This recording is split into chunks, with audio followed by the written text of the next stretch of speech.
Welcome to our YouTube channel. तो आज हम लेके आए 10th क्लास की बहुत वेरी इंपॉर्टेंट टॉपिक ही नहीं बल्कि आज अंकित प्रश्न पढ़ाएंगे नॉमरिकल। तो गाइज बहुत इंपॉर्टेंट टॉपिक ही पढ़ाने वाले हैं। तो देखिए, और टॉपिक पढ़ने से पहले, नॉमरिकल पढ़ने से पहले हम ये जान लेते हैं, ये चीज हम नहीं जाने हैं और जान लेते हैं और याद भी दिला देंगे आपको। तो गाइज बहुत अच्छा रहेगा। तो गाइज देखिए, अब देखो आवर्धन, आवर्धन की परिभाषा क्या ये भी बता देते हैं। अब देखो आवर्धन की परिभाषा यहाँ पर लिख दिया है, आपको कहीं दिक्कत नहीं होगा, एक भी बिंदु में दिक्कत नहीं होने देंगे, चैलेंज करते हैं। तो गाइज देखिए, प्रतिबिंब की ऊंचाई और वस्तु की ऊंचाई के अनुपात को गोल दर्पण का आवर्धन कहते हैं। क्या गोल दर्पण का आवर्धन कहते हैं। अब देखो आवर्धन को किससे हम डिनोट करते हैं, एम से डिनोट करते हैं। क्या एम से डिनोट करते हैं। अब देखो आवर्धन बराबर होता है क्या, वो भी सूत्र भी जान लेते हैं, फॉर्मूला भी जान लेते हैं। आवर्धन बराबर होता है प्रतिबिंब की ऊंचाई और वस्तु की ऊंचाई। अब देखो ये जो फिगर जो बनाया है आपको प्रतिबिंब और वस्तु दिखाने के लिए। तो गाइस देखिए प्रतिबिंब की ऊंचाई, अब देखो यहां पर हम दर्पण सूत्र में हम प्रूव किए थे, दर्पण सूत्र नहीं देखे तो जाइए और प्लेलिस्ट में दे दिए और अच्छी तरीका से बताएं और कंटेंट के साथ बताएं, जाइए और देखिए। तो गाइज एक वस्तु है, ए भी एक वस्तु है। क्या ए भी एक वस्तु है। ए बी का जो वस्तु का जो है प्रतिबिंब जो बना है ए डैश बी डैश, क्या ए डैश बी डैश, इसी को तो हम प्रतिबिंब कहते हैं। अब देखो ये हुआ वस्तु, ये हुआ यहां पर इसका वस्तु का प्रतिबिंब यहां बना है। अब देखो एम बराबर आवर्धन, आवर्धन को एम से डिनोट करते हैं, किससे डिनोट करते हैं, एम से करते हैं प्रतिबिंब की ऊंचाई और बटे वस्तु की ऊंचाई। अब देखो प्रतिबिंब की ऊंचाई कितना है, एच डैश है। अब देखो यहां पर प्रतिबिंब की ऊंचाई और वस्तु की ऊंचाई वही हुआ। अब देखो इसको ऐसे भी लिख सकते हैं, एम बराबर एच डैश बटे एच। अब देखो प्रतिबिंब की ऊंचाई ए डैश बी डैश जो है, इसी को हम किससे, प्रतिबिंब की ऊंचाई को एच डैश से डिनोट करते हैं, सूचित करते हैं, इसीलिए यहां पर एच डैश दिए हैं, यहां पर एच डैश, एम बराबर एच डैश। अब देखो वस्तु की ऊंचाई एच से तो बटे एच, एच डैश बटे एच। अब इसको ऐसे भी लिख सकते हैं, एम बराबर माइनस भी वायु। क्या एम बराबर माइनस भी वायु, ये भी जान लेते हैं। उसके बाद देखो यहां पर वस्तु की दूरी, क्या अब देखो वस्तु की दूरी और प्रतिबिंब की दूरी। अब देखो प्रतिबिंब की दूरी यहां से देखना ए डैश से, अब देखो ए डैश से पी डैश, ध्रुव तक पोल तक, यहां से यहां तक क्या हुआ, प्रतिबिंब की दूरी हुआ। क्या प्रतिबिंब की दूरी। अब देखो यहां से यहां तक क्या हुआ, वस्तु की दूरी हुआ। क्या वस्तु की दूरी, वही लिखे हैं एम बराबर माइनस बी वायु। माइनस क्यों है, अब देखो यहां पर अवतल दर्पण में इधर बायां साइड आएगा तो माइनस में ही आएगा। तो गाइस क्लियर हुआ, आवर्धन बराबर क्या होता है, एम बराबर माइनस बी वायु। ये सूत्र हुआ, इसको याद रखना है। क्या ये याद रखना है, ये सूत्र बहुत ही काम आने वाला है, ठीक है। तो गाइस आपको ये क्लियर हो गया होगा। अब यहां पर देखना है दूसरा टॉपिक, गोल दर्पण की फोकस दूरी। क्या गोल दर्पण का जो फोकस दूरी होता है, ये गोल दर्पण का जो फोकस दूरी है, यहां से यहां की दूरी, उसको हम एफ से डिनोट करते हैं, छोटी एफ से डिनोट करते हैं, इसीलिए यहां पर दिए हैं। अब देखो फोकस दूरी, गोल दर्पण की फोकस दूरी को एफ से डिनोट करते हैं, छोटी एफ से। तो आपको पूरा अच्छी तरीके से समझ में आता होगा।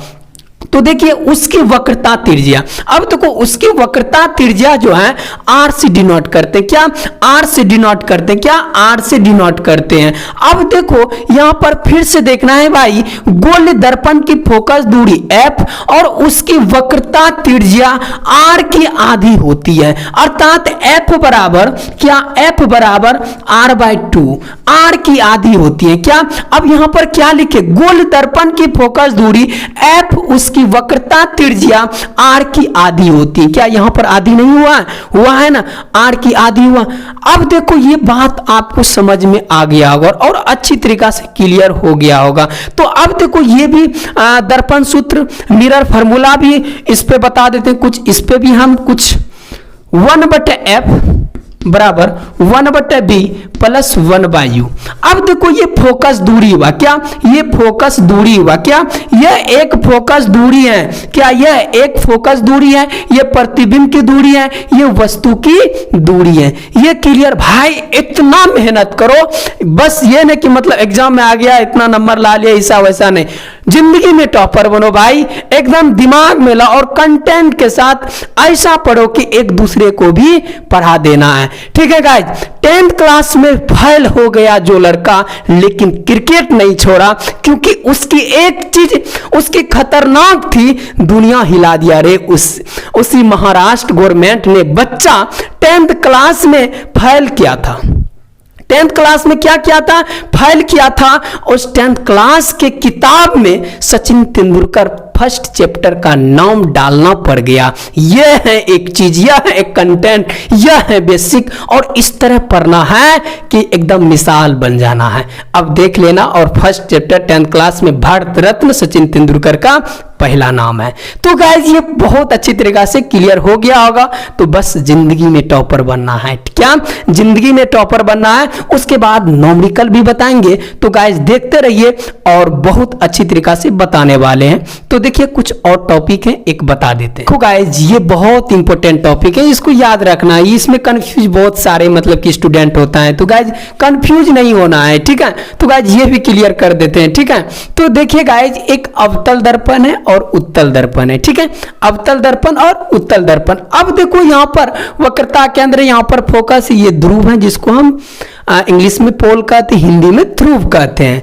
तो गाइस ठीक उसी प्रकार इसका यही है, लेकिन अवतल दर्पण में देखो उभरा हुआ भाग रहता है, लेकिन इसमें उभरा, लेकिन अंदर से कलई किया हुआ रहता है, क्या अंदर से पेंट किया हुआ रहता है, रस्तित किया हुआ रहता है।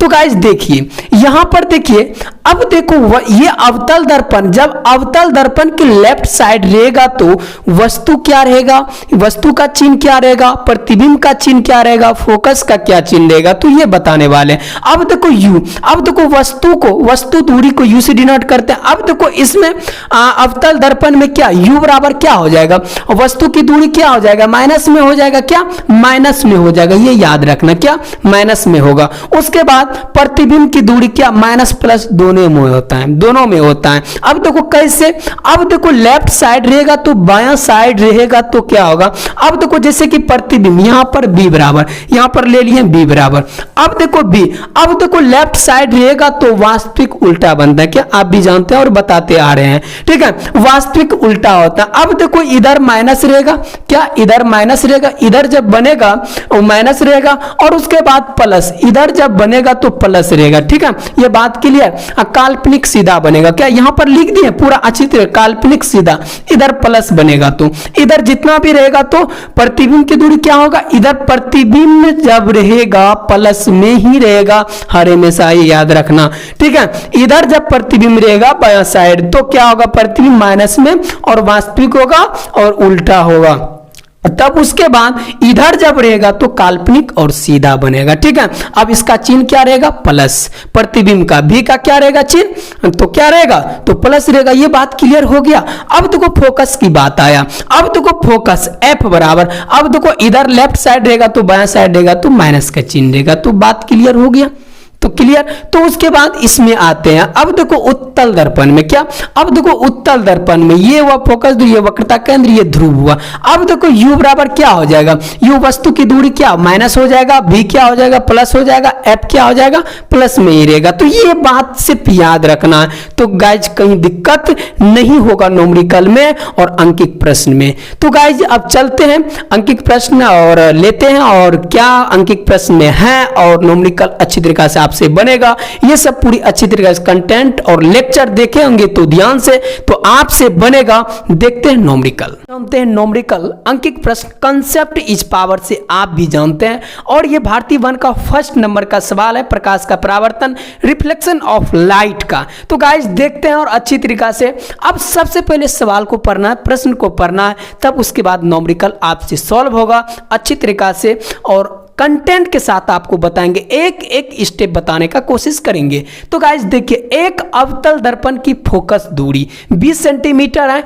एक वस्तु दर्पण के ध्रुव से 30 सेंटीमीटर की दूरी पर रखी गई है, तो प्रतिबिंब कहां बनेगा, क्या प्रतिबिंब पूछ रहा है, क्या प्रतिबिंब पूछ रहा है। तो गाइस देखते हैं और इसको हम लिखते हैं और अच्छी तरीके से आपको दर्शाते हैं, दिखाते हैं। अब देखो फोकस दूरी, अब देखो फोकस दूरी क्या है, है, यहाँ पर फोकस दूरी 20 सेंटीमीटर है। अब देखो लेकिन अवतल दर्पण है, अब देखो अवतल दर्पण है। अब देखो बोलिएगा माइनस कैसे दिए सर? अब देखो माइनस इसलिए दिए हैं, अवतल दर्पण की फोकस दूरी लेफ्ट साइड जो है बायां साइड माइनस में दिया जाता है उसका चिन्ह। तो गाइज इसीलिए एफ बराबर माइनस 20 सेंटीमीटर दिए हैं। और उसके बाद एक वस्तु दर्पण के ध्रुव से 30 सेंटीमीटर की दूरी पर रखी गई है। अब देखो वस्तु दर्पण के ध्रुव से 30 सेंटीमीटर की दूरी पर रखी गई है। अब देखो u बराबर क्या हो जाएगा? u बराबर माइनस 30 सेंटीमीटर हो जाएगा, माइनस 30 सेंटीमीटर हो जाएगा। तो गाइज आपको समझ में आ रहा है। अब उसके बाद प्रतिबिंब कहाँ बनेगा? तो v बराबर क्या पूछ रहा है? v बराबर वाट। अब देखो दर्पण सूत्र लागू कर देना है। अब देखो f भी मालूम है, u भी मालूम है, लेकिन v नहीं मालूम है, v निकालना है। तो यही तो पूछ रहा है प्रतिबिंब कहाँ बनेगा। तो गाइज देखते हैं यहाँ पर प्रतिबिंब। अब देखो दर्पण सूत्र से, क्या दर्पण सूत्र से, दर्पण सूत्र से, अब देखो दर्पण सूत्र से 1/f बराबर 1/b प्लस 1/u। अब देखो यहाँ पर 1/f, f कितना है यहाँ पर देखना है भाई, f कितना है?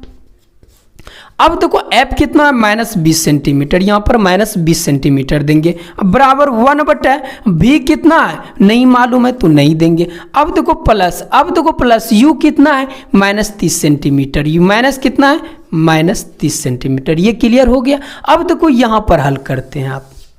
अब देखो 1/ कितना है? 1/ माइनस 20 सेंटीमीटर। अब बराबर, अब देखो सेंटीमीटर इसमें देना नहीं है, कोई दिक्कत नहीं, बाद में दे देना है, ठीक है, जो भी निकलेगा, जो भी कह रहा है। 1/b प्लस 1/, अब देखो माइनस 30 सेंटीमीटर लिख दिए दोबारा, कोई दिक्कत नहीं है। अब देखो इधर करना है, प्लस गुना माइनस तो माइनस ही हो जाएगा, कोई दिक्कत नहीं। अब देखो इधर कर देते 1/b एम्प्लाइज देते जाना है, ठीक है। 1/b बराबर, अब देखो 1/30 ये हो जाएगा। अब देखो 1/30 अब माइनस 1/20 हो जाएगा। अब देखो इसको हम हल कर देते हैं। अब देखो इसका क्या लेंगे, इसका एलसीएम 20 और 30 का क्या हो जाएगा? 60 हो जाएगा। क्या हो जाएगा? 60 हो जाएगा। उसके बाद 30 दूना 60, 30 दूना 60 हो जाएगा ना, तो 2। अब देखो माइनस 20 दिया 60, माइनस तो माइनस। अब देखो यहाँ पर क्या करेंगे? 1/b अब बराबर 2 में से 3 गया तो कितना? माइनस 1/60 हो जाएगा। क्या? अब देखो क्रॉस माइनस 1/60 है, क्रॉस मल्टीप्लेक्शन करना है। क्या? क्रॉस मल्टीप्लेक्शन करने के बाद क्या होगा? इसलिए अब b बराबर -60 आ जाएगा। क्या? -60 से, लेकिन माइनस दर्पण के कहां पर बना? दाएं बना, दाएं बना नहीं, बाएं और बना, लेफ्ट साइड बना। अब देखो लेफ्ट साइड बना तो यहां पर लिखना है प्रतिबिंब दर्पण के, प्रतिबिंब दर्पण के, दर्पण के दाएं ओर बना, ठीक है, लिख देना इस तरीका से। प्रतिबिंब जो है दर्पण के दाएं ओर बना। अब देखो यहां पर हम बताए थे क्या? अब देखो दाएं ओर क्या होता है? जब दाएं ओर कहां पर रहेगा तो अब देखो वास्तविक उल्टा। अब देखो ये क्या बना? वास्तविक और उल्टा बना। अब देखो काल्पनिक और सीधा, जब उधर बनेगा तो राइट साइड बनेगा तो काल्पनिक और क्या बनेगा? उल्टा बनेगा। तो गाइज आपको सीधा बनेगा, काल्पनिक और सीधा बनेगा। काल्पनिक और सीधा बनेगा जब इधर रहेगा लेफ्ट साइड, तो क्या बनेगा? वास्तविक और उल्टा बनेगा। तो गाइज आपको समझ में आ गया होगा और इसी तरह कंटेंट के साथ बताया जाता है। आपको अच्छा लगे तो इस वीडियो को शेयर करना, अच्छा ना लगे तो डिसलाइक भी करना। जय हिंद, जय भारत।